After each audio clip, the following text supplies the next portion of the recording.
everyone. I'm Tim Salmon, the city manager, and we'll get started with military precision around here. I understand it's 6:30 start time, and the clock was ticked over, so it's my honor to introduce the speakers this evening. We have Mr. Steve Beckett over here. He is the 916th. Yep, give a little round of applause. He is the 916th Aero Refueling Wing Command Historian, which is a very important title. He continues to train the airmen out there on the history of that great command, which he's going to talk to tonight. And we have Doc Roy Heidicker over here. And Doc, please stand up. So Doc is a former 4th Fighter Wing Command Historian. I believe he retired from that in 2019. Yes, sir. Right? Doc and I share a little bit of a history together. He was a Marine artillery officer. I was a Marine CH-46 pilot, aviation officer. I did that for 32 years in the Marine Corps. One of my last jobs was as a base commander at Marine Corps Station New River, North Carolina. And so when I finally got done being a Marine and wouldn't be flying anymore and do all the fun stuff, I said, well, I still want to keep serving. And so I came to found a way to Goldsboro in the Air Force here in North Carolina in Goldsboro. So it's a pleasure to be here. Steve served as well. He was an airman for a number of years, a firefighter, a teacher, and now he's a command historian. So without any further ado, I'm going to let these gentlemen tell you all about World War II and their previous commands, the commands that fathered what the current commands are for about 40 minutes. So gentlemen, please take it away. Thank you, sir. You want to lead the way? Okay, you're up first. All right. We all have heard about D-Day, but you've probably not heard the phrase Operation Overlord.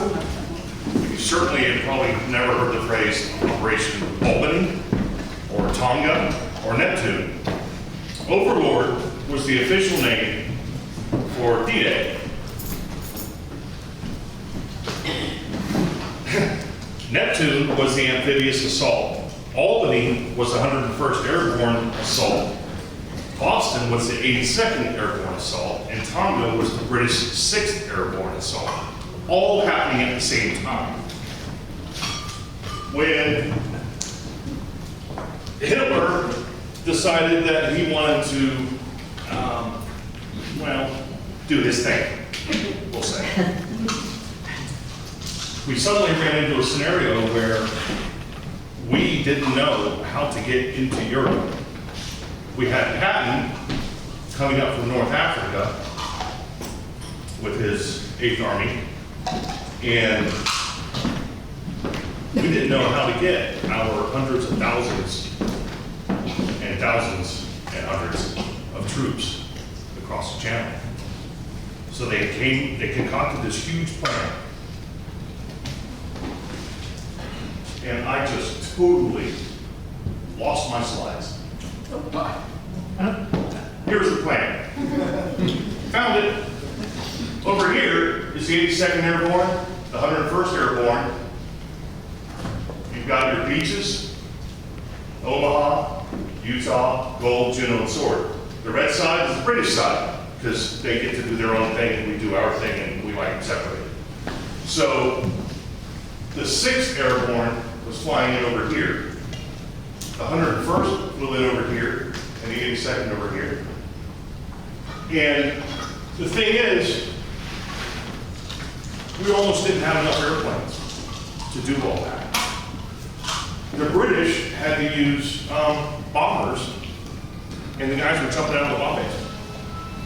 Our guys were flying C-46s. I always get it confused. C-47s, the Skytrain. Twin engine, Pratt & Whitneys. They had paper thin skin, but they were reliable. The nickname was the Goonie Bird. That's what I had to Steve Heiss. Right here.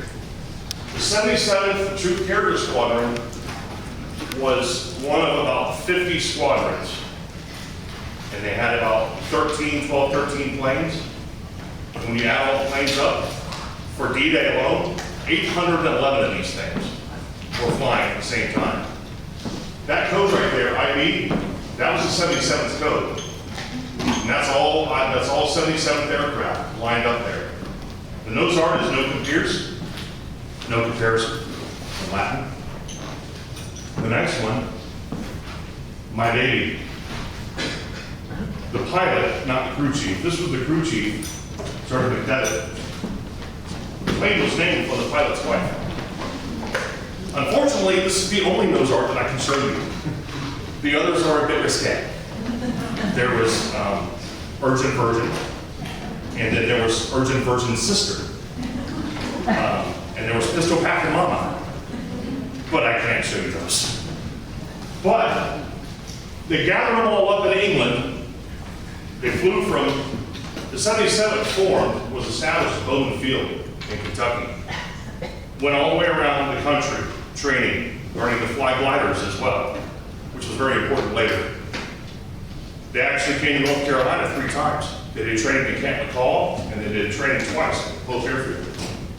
So 77 knows North Carolina and has for a long time.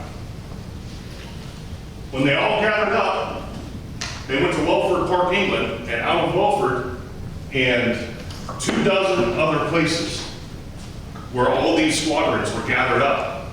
They gathered them up so they could do this. They were going to fly from their bases in England across the channel, and they were going to drop everybody right there. And it was looking like a good plan. They had some weather hiccups. Eisenhower kept having to hold them off, said, don't go, don't go, don't go. Wait for it, and then finally, June 16th. Our planes launched at midnight, June 6th, June 5th, to the 6th. And they did their drop, 01:26 in the morning. They dropped them. And this is where they all landed. Our guys dropped the 3rd Battalion of the 501st from the 101st Airborne in that yellow dot right there. Sort of. When they were flying over, they hit the peninsula, cloud bank. They could go up or they could go down. If they went up, they were too high to jump. They might miss their landmarks. If they went down, they were flying in flak. 40 millimeter and 20 millimeter flak, and a lot of it. We lost, from the entire 435th Troop Carrier Group, 50 planes, 13 of those went down. No deaths. They either went down the channel, on the way out, or on the way in. They went into the channel. Well, there were no deaths there, which was great. It was impressive. All these little circles, they're all drop zones or landing zones for gliders. All of them. And the Germans knew we were coming. That was Rommel's job. Rommel's job was to build fortifications that would complicate everything, to make an invasion almost nearly impossible. They had a thing called Rommel's asparagus. Anybody ever heard the term? They would take 12-foot poles, shove them into the earth, put mines on top, like landmines on top, and then they would string them all together. So when the gliders came in or the paratroopers came down, they'd hit the wires and not hit the mines. And if they landed in a glider, the big poles shredded the gliders. Rommel's asparagus. It was a thing. It was a tactic. He did it all through the war. So the 77th was flying in drop zone Z, or Charlie, and they were coming down from this direction. The second they crossed the coast, the flak lit up. And we lost, of the 12 77th aircraft, they lost 3.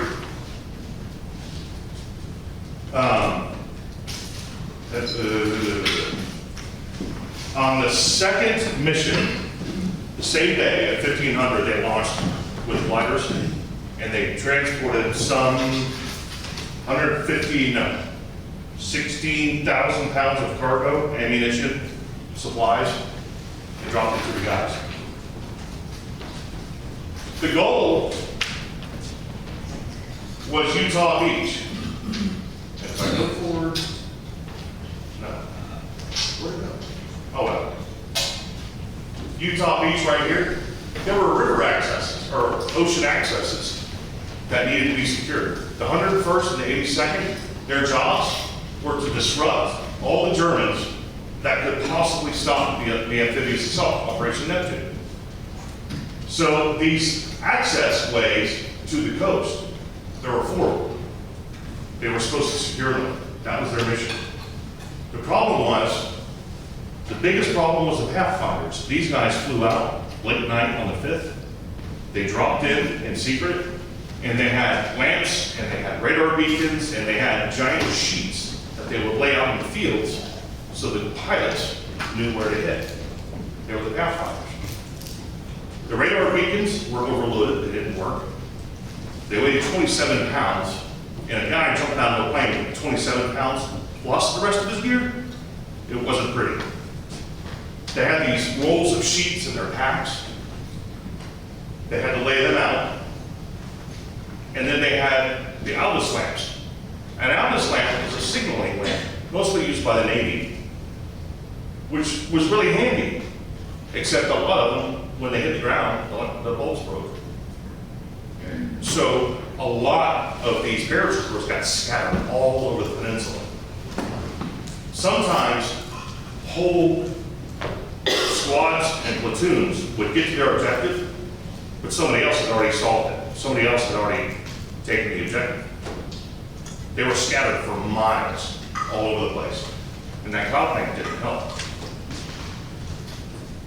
So these are some of the guys from the 3rd Battalion, 501st, that 77th flew. I don't know, I haven't been able to figure out if this is the medical unit or the artillery unit. I'm not sure. But that's some of those guys, real people. This is the chaos of Operation Neptune later that day. This causeway right here, that's what the 77th was transporting for. That's causeway number 1.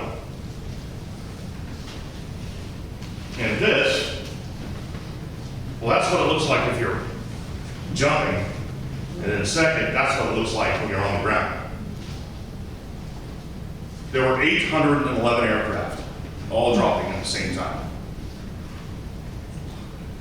15,500 US airborne, all at once. That's your show. Thank you, sir. You notice this beautiful artwork that's up here? All of it with original signatures by the people I'm talking about. This too can be yours. See that lovely lady sitting towards the back? Put your hand up, sweetheart. If you're interested, talk to her. And the magic word is, can you give me a deal? And yes, she can give you a deal. These are all taken by you, right? Of course. So what did the 4th Fighter Group do on D-Day?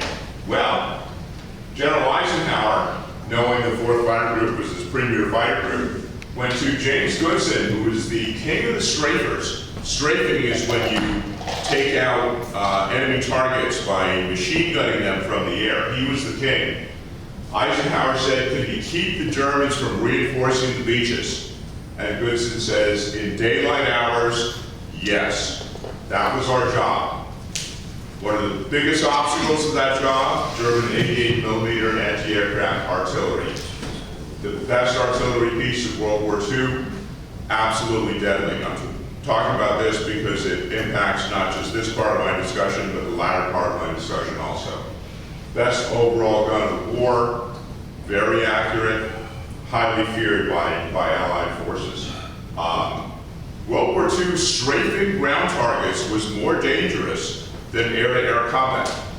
By the end of the war, most of our best aces were lost when they were strafing. First of all, when you're strafing, you're close to the ground, you're more susceptible to getting hit by flak. Secondly, when you're strafing, you're paying attention to what you're shooting at, and if the Germans bounce you from above, you're very, very vulnerable. Colonel Don Blakeslee, 4th Fighter Group Commander. This is my guy. Eagle Squadron pilot, 133 Eagle Squadron, the entire squadron destroyed the Morlaix mission. He puts the squadron back together again, leads other groups into battle with the Mustang before we got the Mustang, takes command of the 4th Fighter Group in January 1944, tells everybody, we're here to kill Germans, we're here to shoot the Luftwaffe out of the sky. If that's not what you're here for, I got no use for you. Goes to General Kettner at 8th Air Force Fighters, says we gotta have Mustangs. Kettner says, I can't pull you guys out of the line for months, train on Mustangs. Blakeslee said, give me 24 hours. And they did, and we did. 24 hours after getting the planes, 4th Fighter Groups in combat flying Mustangs. First month, they shoot down 229 German planes flying Mustangs. This is Blakeslee briefing the 4th Fighter Group. D-Day brief says, first of all, we're going to fly 3 sorties, 3 missions, because we're close enough to the beaches to do that. Primary goal, prevent German forces from reinforcing the beaches. Pivotal day in history. If we can't land our armies in France, ball game's over, Nazis win. Blakeslee says, if at the end of the day tomorrow we have successfully landed our armies in France and not one of us makes it back alive, that's okay. And the entire room was, yes sir, all good, all in. Captain McGrattan, sitting off to the side, he's got his orders home in his pocket. He didn't have to go on the mission, he's done. He's got a flight back to the US. McGrattan says, you got a plane for me? Blakeslee looks over his maintenance chief and he goes, yeah, we got one. McGrattan says, I'm going. This is Captain Bernard Louis McGrattan, 335th Fighter Squadron, and his awards. Born in Utica, New York, joins the Royal Canadian Air Force so he could get in at the beginning of World War II. Joins 335th in England, 1943. And before D-Day, he becomes an ace, shooting down 8.5 enemy aircraft. McGrattan is assigned to Kid Hofer's Blue Flight. I'll tell you a little bit about Kid Hofer. This is Kid and his best buddy, Duke. Another shot of Hofer and Duke. Duke would go on training flights in England, and he would take Duke with him. And he'd fly his Mustang right alongside another Mustang, not from the 4th, because our guys were wise to him, only he would duck down in the cockpit, so the other pilot would look over and see the dog flying the plane. And it would be like, what the hell? The Germans are teaching their dogs to fly, and how did they get a Mustang? So that was Kid Hofer. D-Day, longest day for the 4th Fighter Group. First sortie departs Deadman, 0330. Hofer strafes 2 locomotives, they can hear them over the radio going, woohoo, a train! Second sortie at 12:20, strafing targets throughout the Normandy region. We take out bridges and reinforcing columns. Third sortie leaves at 18:20. Blue Flight, Hofer's flight, is strafing a German truck convoy when they're attacked from above by 15 Luftwaffe FW-190 fighters. Hofer takes violent maneuvers and gets away. The remaining 4 pilots of Blue Flight, including McGrattan, are shot down and killed. 23:53, almost midnight. Blakeslee's plane is the last one in. As he pulls into his spot, landing gear collapses. 4th goes to bed at 01:30 the next morning. This is what the FW-190s look like. Very, very good German plane. What were the results? Mission, prevent the German forces from reinforcing the beaches. We did. Took out bridges, strafed trains, truck and tank columns. I've read accounts on the German side describing our guys doing what they did. They thought we were a bunch of kamikazes. Our guys did whatever it took to accomplish the mission. The Germans learned we could cross the English Channel, something they couldn't do, something Napoleon couldn't do, more easily than they could cross the French countryside, because more and more we own the air. Fortress Europe, which took years to build, is reached in a single day. Less than a year later, Germany surrenders. Our casualties that day are severe. 10 of our aircraft are shot down, 7 pilots killed, One becomes a POW, 2 evaded, made it back to friendly lines. That's a list of the names of our killed, including Captain McGrattan. Fraser bails out, captures, got POW. Frederick bails out of no man's land, evades. Elijah Ness bails out and hooks up with the French underground for 3 months until he's liberated by the Allies. Gonna tell you what happened to Kid Hofer. There he is again with Duke. Now, why do I call him the last of the Screwball aces? That was what his biography was called. Weeks after D-Day, we fly the Russian shuttle mission, where we escort bombers to Russia. On the way back, he goes to shoot up a German airfield in Hungary. He's hit by flak, he's killed. The folks in Denton knew the moment Hofer cashed in his chips, because Duke started to howl, and Duke had never done that before. So they knew they were never going to see Hofer again.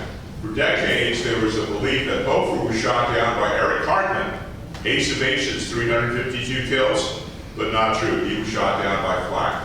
Hofer finished the war tied with Goodson, 29 kills as our highest scoring aces. That's McGrattan in the center. He's buried in the Colville-sur-Mer Cemetery in France. Sir. Thank you.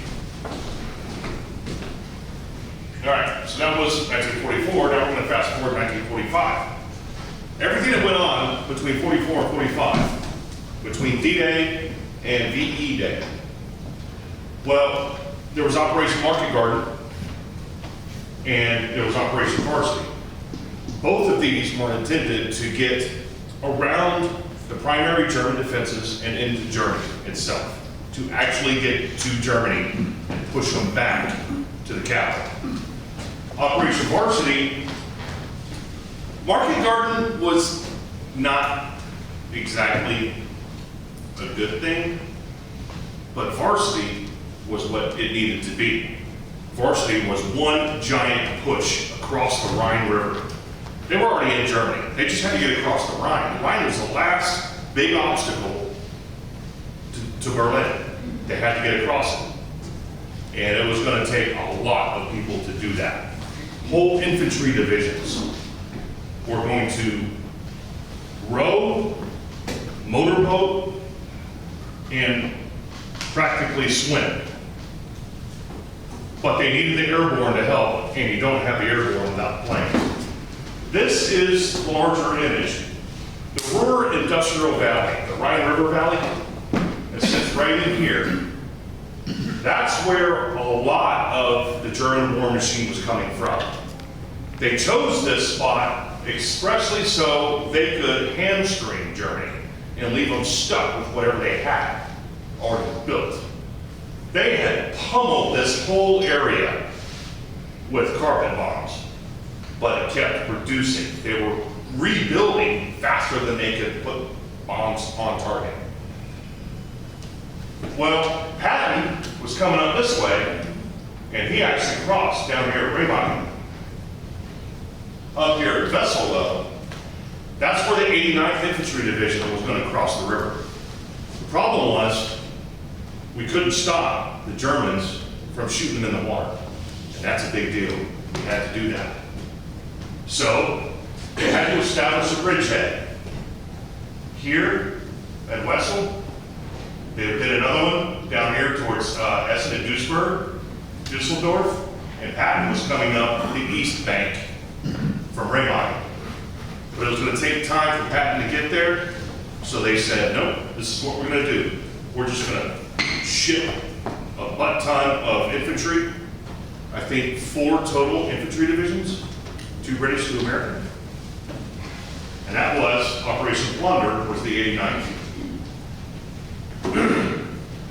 Operation Varsity, we're going to take the 17th Airborne and the 6th British Airborne, and we're going to dump them in this area, just north of the town of Wessel, which was a good plan. We had landing zones, we had drop zones, they were separated, there wouldn't be much overlap, except that we had an awful lot. I've got to check my notes because these numbers don't stick in my brain.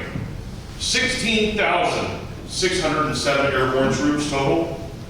It was going to take 1,702 transports and 1,302 gliders to get all those airborne troops across the river.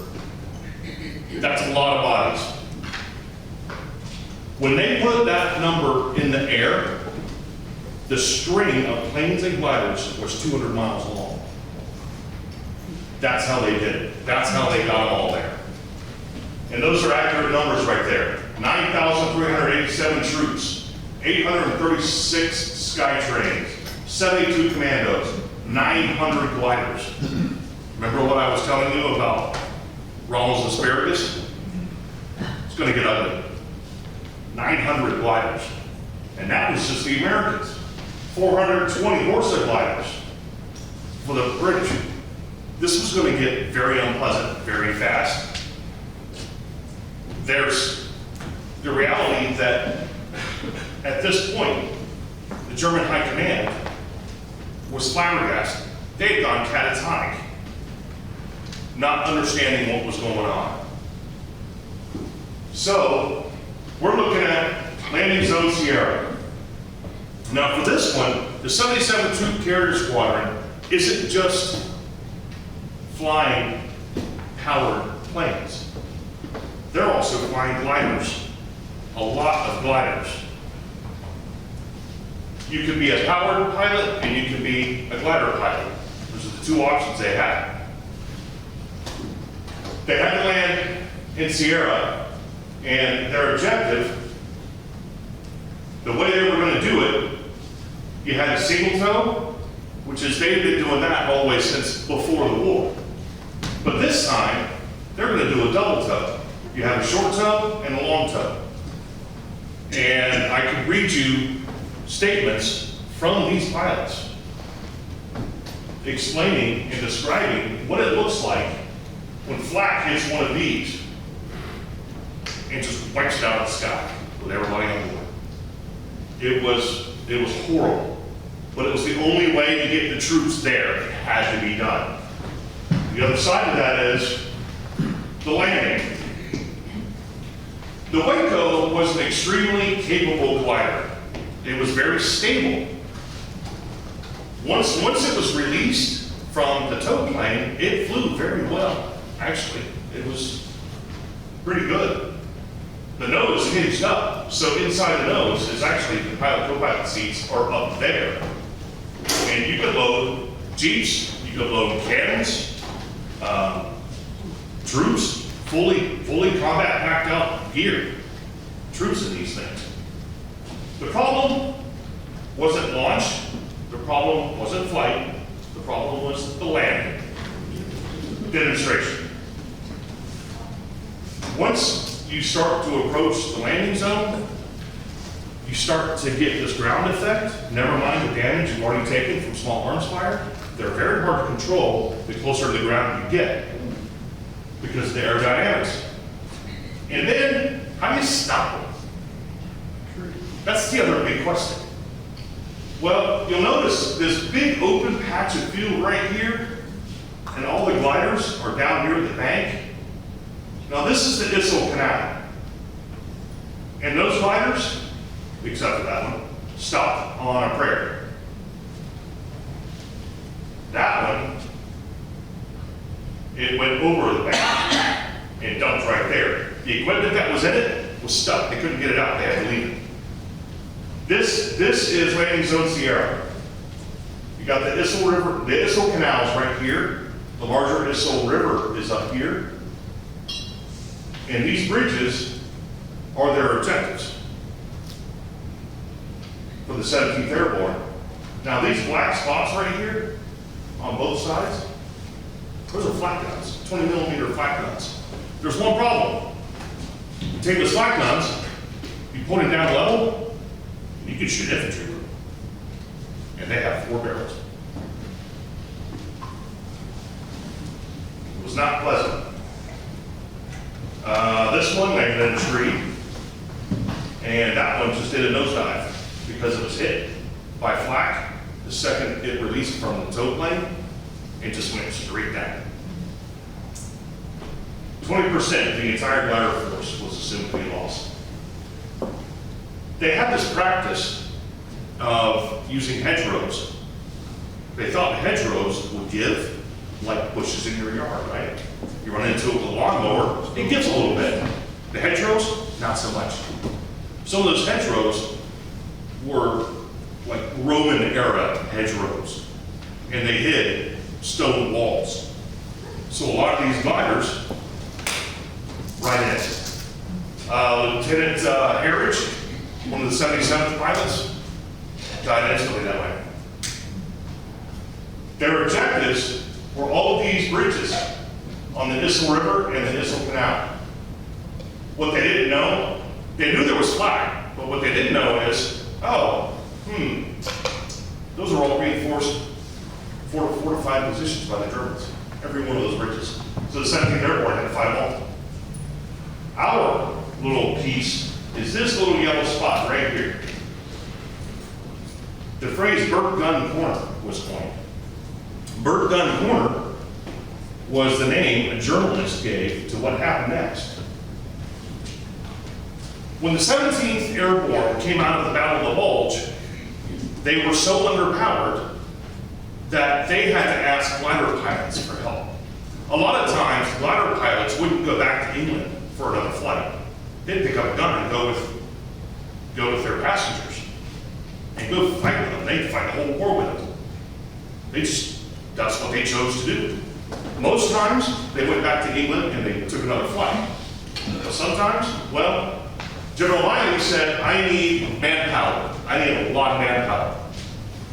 So the 435th Troop Carrier Group stepped up. The 75th, 6th, 7th, and 8th squadrons all joined in, and they became the first ever all-officer infantry unit. These guys got out of their gliders, and they parked right here in this crossroad. The 77th took center stage. The 76th was on the right flank, 75th was on the left flank, 78th in reserve. This arrow represents the direction of the Germans running away from the 89th Infantry Division that just crossed the river. And they didn't know how many Germans there were. And all they had for weaponry, they had their small arms, they had Tommy guns, they had M1 Garands, they had whatever they could pick up. They had 2 bazookas and 1 of those cannon on loan from the 17th Airborne. That was all they had. They didn't know that they were going to be facing 2 of these, plus 200 infantry. They had no idea. These guys, remember those flak guns with 4 barrels that were so brutal? There were 2 of these. It was either a Mark IV or it was a Stu. Accounts were unclear. But they were towing those flak guns, and they were going to use those flak guns and the 2 tanks to clear the crossroad so the German forces could get through. Well, part of their job was to hold the bridgehead, was to keep that from happening. So those guys dug in. They dug foxholes, and they spent the night in those foxholes until those guys showed up. And it was ugly. Houses were on fire. Civilians were running everywhere. People were being shot down. They attacked the crossroad, and they were repelled in the same night by a quarter of the force the Germans had. There were only 75 guys in the 77th, and only 3 of them got hurt. And they faced down 2 tanks with basically 1 bazooka. That was it. Shot the bazooka in the side. It backed up, ran over its own flak gun, and beat feet out of there. This picture right here, you may not be able to see it, but that right there is that tank the next morning. It finally broke down, and they abandoned it. The only time in the history of modern warfare that an all-officer crew left their planes to become infantrymen. And only 3 injuries. A roof tile, a guy got hit in the head with a gun, bounced off his skull, he got lucky. And that was it. These are some of those guys. Some of these guys died on landing. They were very young men. They were subsequently given the Silver Star or the Bronze Star, depending on their actions that night. They all got Bronze Stars, and 4 guys got Silver Stars. And as General Westmoreland said, they're the only aviators. No motors, no parachutes, no second chances. And that's their wing there. 8th Air Force. Thank you. Thank you, sir. Almost at the very end of World War II, the 8th Air Force leadership said, let's take out what's left of the Luftwaffe. So we sent 1,252 bombers, 913 fighters, after what was left of the German Air Force. This was 16 April 1945. Prior to this date, the 56th Fighter Group leads the 4th Fighter Group in German planes destroyed. Not good. That day, the 8th Air Force destroyed 752 Luftwaffe aircraft, almost all in strafing attacks. On this day, what became known as Mustang Mayhem, the 4th Fighter Group destroyed multiple German airfields. 334, codenamed Heidicker, strafed Gablingen German airfield. You can see the numbers up there. 44 enemy aircraft destroyed, 22 damaged. Those gentlemen destroyed 5 each. Next, destroyed 4 each, 3, 2. Lieutenant Paul Burnett was missing in action. He went through the explosion of an enemy plane on the ground, and last we knew he was going through the explosion. 335th, codenamed Caboose, they strafed the German airfield at Prague, didn't get quite so many. 23 aircraft destroyed, 22 damaged. Again, you can see the numbers. Those lieutenants destroyed 4 each.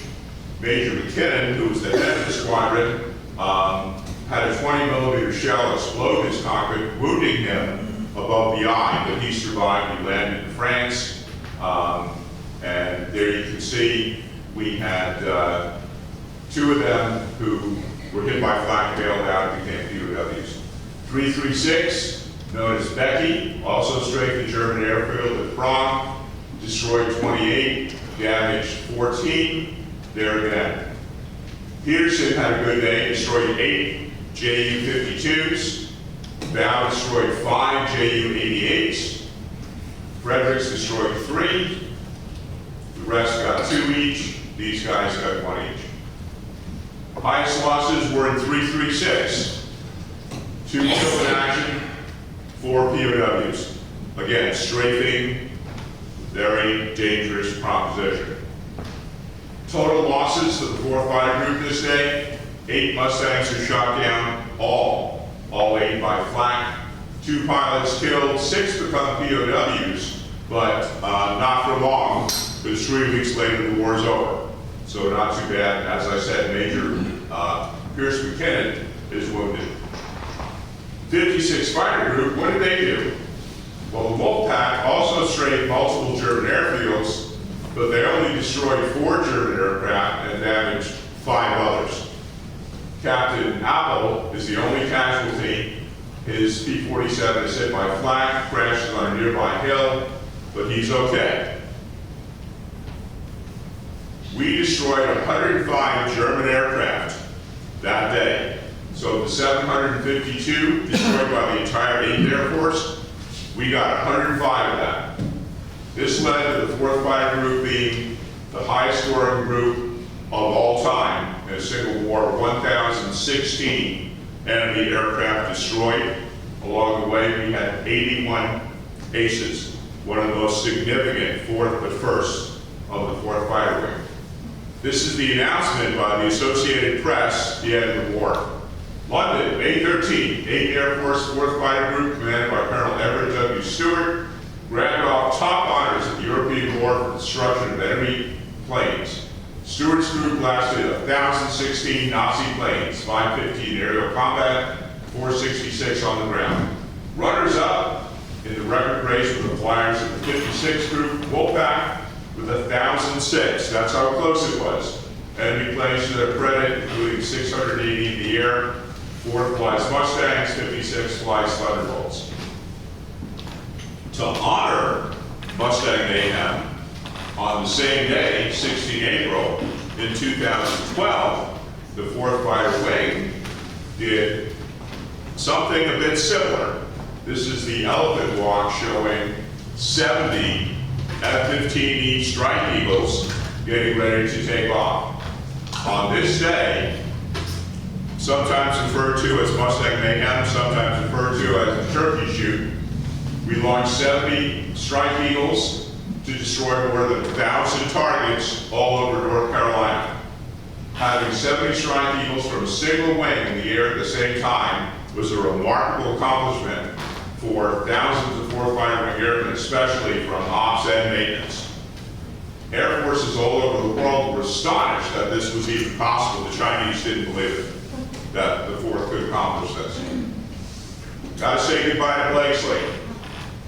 Blakeslee had a rule: if you prang your kite, you go home. Your kite was your airplane. If you prang your kite, that means you broke it by doing something stupid. So if you do something stupid that destroys your plane, you're going home. Well, November 44, 8th Air Force is losing its best pilots and commanders, many of whom were being shot down and taken prisoner by the Germans. We have actual accounts of American pilots from the 4th who were taken prisoner by the Germans, and the Germans would interrogate them, and on multiple occasions they said, then we get our hands on old Blakeslee, the war is over. So they wanted Blakeslee. They wanted Blakeslee bad.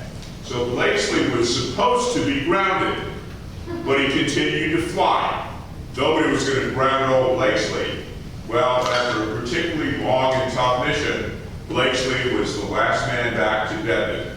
In his exhausted state, he forgot to lower his landing gear. So he came in and pranged his kite. He was okay, but Blakeslee was a man of honor.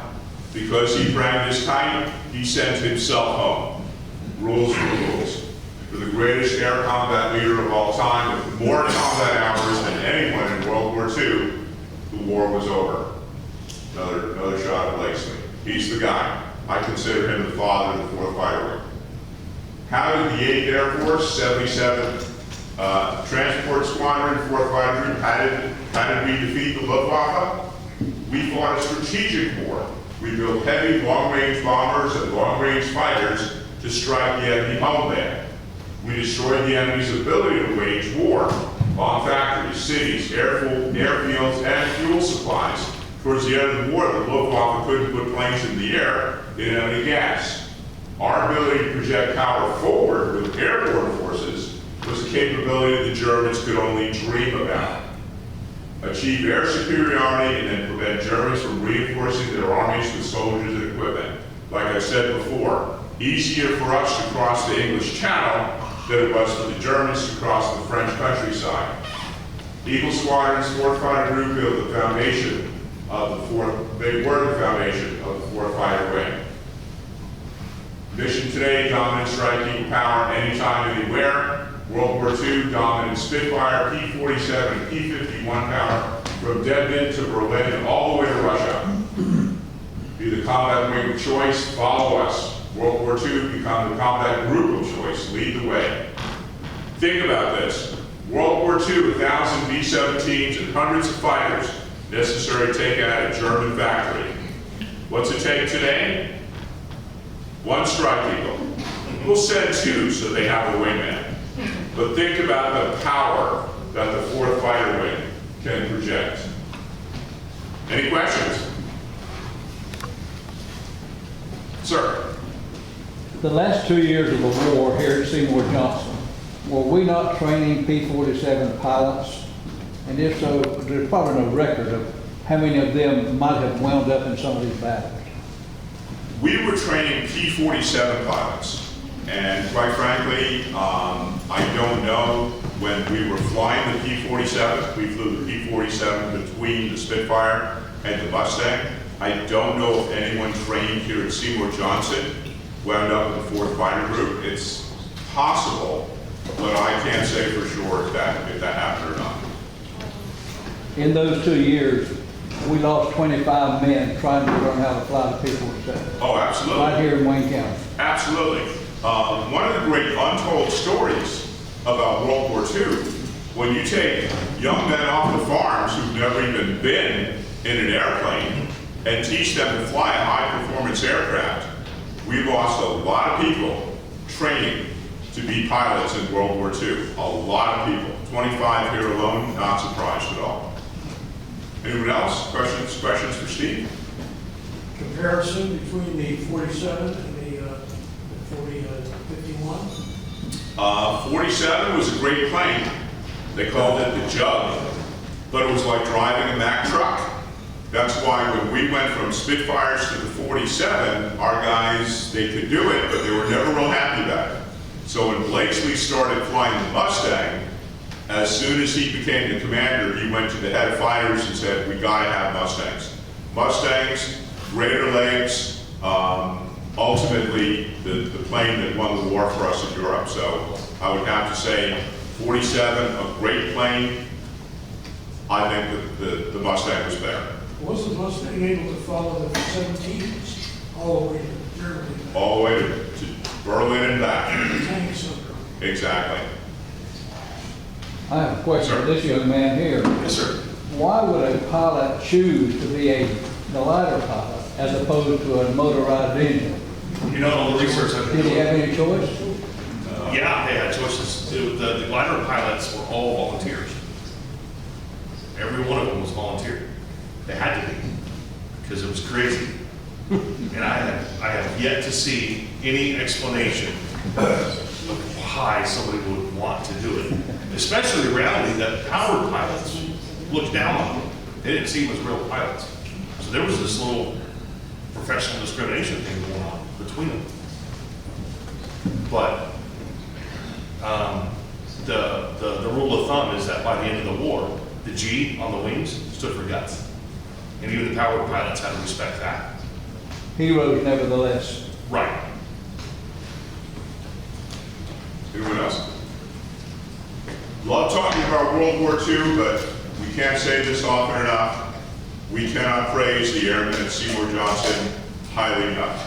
What they do for our nation each and every day is absolutely unprecedented, especially in this crazy world that we live in right now. So any chance you get to honor our airmen, if you see them at McDonald's and you want to pick up their tab, feel free. Because they work so hard, they put themselves in the line of fire all the time. They're just extraordinary. Anything else, Steve? John, No, one more question. Oh, another question. can I just add on to that? Please.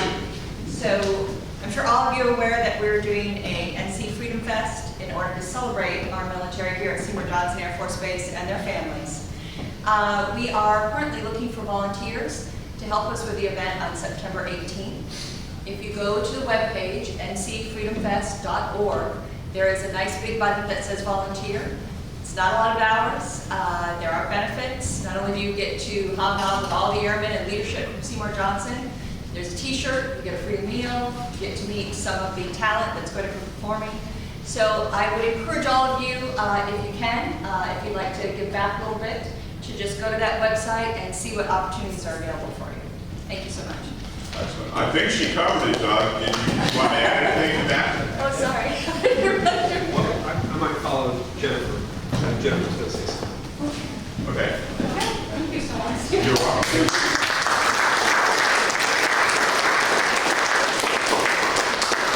Thank you guys so much for coming tonight. We are very, very excited to host our first military history event here in conjunction with FreedomFest. So thank you so much for coming. This is sort of a kickoff, if you will, party. And all of the excitement will start on the 18th. And if you haven't looked at the posters, there are lots and lots of events planned. But thank you so much for coming to the museum. We encourage you to take a look around. We still have plenty of food left. We have drinks left. And make yourselves at home. Okay? Thanks for coming. And Doug? If I could jump in here for just a minute or two. So thank you to Jennifer and the team at the museum for hosting this event, for pulling it all together. It's a ton of work behind the scenes to make something like this happen. So hats off to them for being able to accomplish that. I apologize, I was a little bit late. I had some business on base, so that kind of messed up my calendar. But to our two historians, thank you for presenting. We really appreciate it. Anytime we get a chance to have a history lesson, it's worthwhile. And our city manager who kicked off earlier tonight, Tim Salmon. Tim, thank you for being here and being a big part of what we're doing with FreedomFest. So FreedomFest is a way for us as a community to come together as one community to say thank you to the military personnel and the first responders that afford us our freedom and our health. So it's a week-long series of events. In the middle of that, you'll see the POW MIA Vigil, which is a very sacred event on base. That the base is trusting us enough to bring it off base and celebrate that vigil at the Freedom Tree. So we'll be rededicating the Freedom Tree. Captain Cleary's family is going to be traveling in from Connecticut. So really kind of cool to see how Goldsboro as a community comes together to recognize the folks that afford us our lifestyle. So thank you, Jennifer, Museum, Stephen, and Doc, thank you. And Tim, thank you for being here as well.